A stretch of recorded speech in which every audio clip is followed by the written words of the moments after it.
Stock markets have got off to a very bad start this year. At least it has been the worst start since I have been observing stock markets. The same specters that were haunting investors in 2015 have been haunting this year. It's a fall in oil prices and concerns about the Chinese economic growth.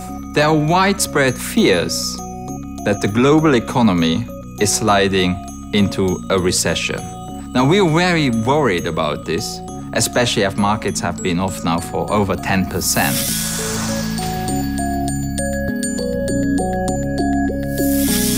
Fears about global growth continue to shake markets.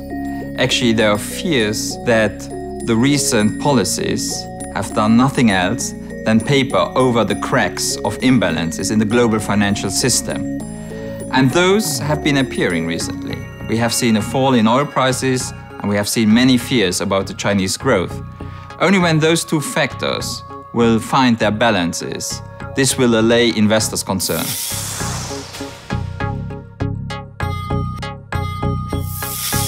China economic growth fears have been omnipresent. This has been a topic for the last 3 to 5 years. This time the focus was on the Chinese renminbi. Why? Because any currency is a barometer of the economic health of a country. Now, if we see a depreciation in the renminbi, what we will see is that it has an impact on other emerging market currencies, on commodities, but also on valuations of financial assets, which again will have an impact on global inflation and the stability of other markets.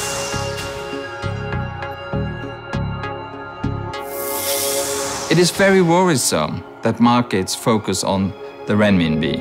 It's not because it may or may not be that there's a problem in the second largest economy in the world. But what is worrisome is that the depreciation of the Chinese renminbi is actually self-enforcing, and it might create a vicious circle. In other words, the depreciation of the Chinese renminbi will have an effect on the currencies of the Chinese trading partners, and that in itself will again enforce the US currency, which both will create again downwards pressure on the Chinese renminbi. Now, any system which is inherently self-enforcing is inherently unstable. We have seen that in 2008 for the banks which tried to raise capital. The moment they raised capital, their share price was falling, and they had again to raise capital.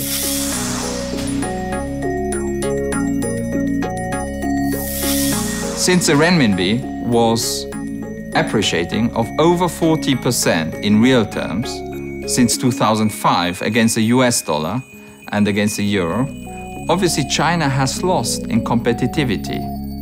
Now, we do not expect that the Chinese will devalue their currency very, very fast. However, even if there will be some stability in the short term, we strongly believe that the Chinese renminbi will trend weaker against the US dollar.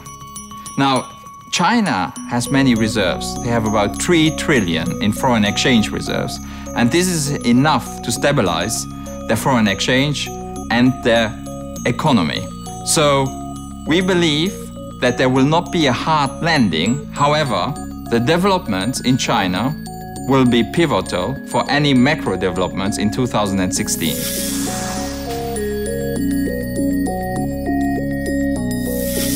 At BIL, we do not tell our clients not to buy risk assets.